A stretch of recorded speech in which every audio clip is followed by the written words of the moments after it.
റോസയും കാണാതായ സ്വർണപ്പല്ലും. ഒരു മനോഹരമായ നന്ദവനത്തിൽ റൗഡി റോസ എന്ന പേരിലുള്ള ഒരു പുഷ്പമുണ്ടായിരുന്നു. അതിന് ആ പേര് കിട്ടിയതെന്തിനെന്നറിയാമോ? അതിന്റെ ദളങ്ങളുടെ നടുവിൽ ഒരു സ്വർണപ്പല്ലുണ്ടെന്നായിരുന്നു കഥ.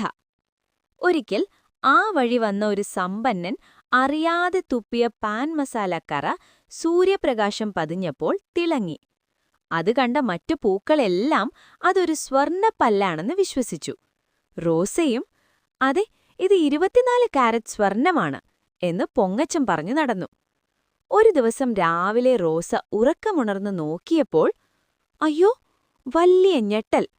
അതിൻ്റേതായിരുന്ന ആ സ്വർണപ്പല്ല് ദളങ്ങളുടെ നടുവിൽ കാണാനില്ല. റോസ നിലവിളിച്ചു, അയ്യയ്യോ, എന്റെ മാനമൊക്കെയായി, എന്റെ സമ്പത്തും പോയല്ലോ. ഉടനെ റോസ അടുത്തുണ്ടായിരുന്ന തുളസിയോട് ചോദിച്ചു, തുളസി, എന്റെ സ്വർണപ്പല്ല് നീ കണ്ടോ?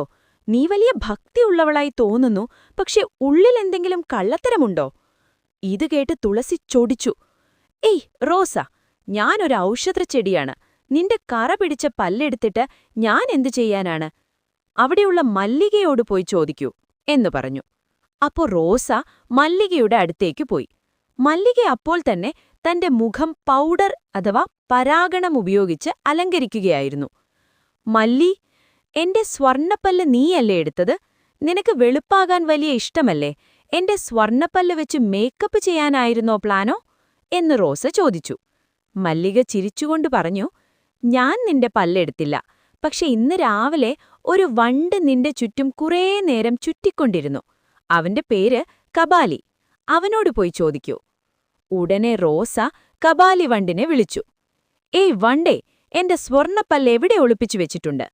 വണ്ട് പേടിച്ചു പറഞ്ഞു, അയ്യോ സ്വാമി, അത് സ്വർണപ്പല്ലല്ല, അതൊരു ഉണക്കച്ചോളം വിത്തിന്റെ കഷ്ണമാണ്.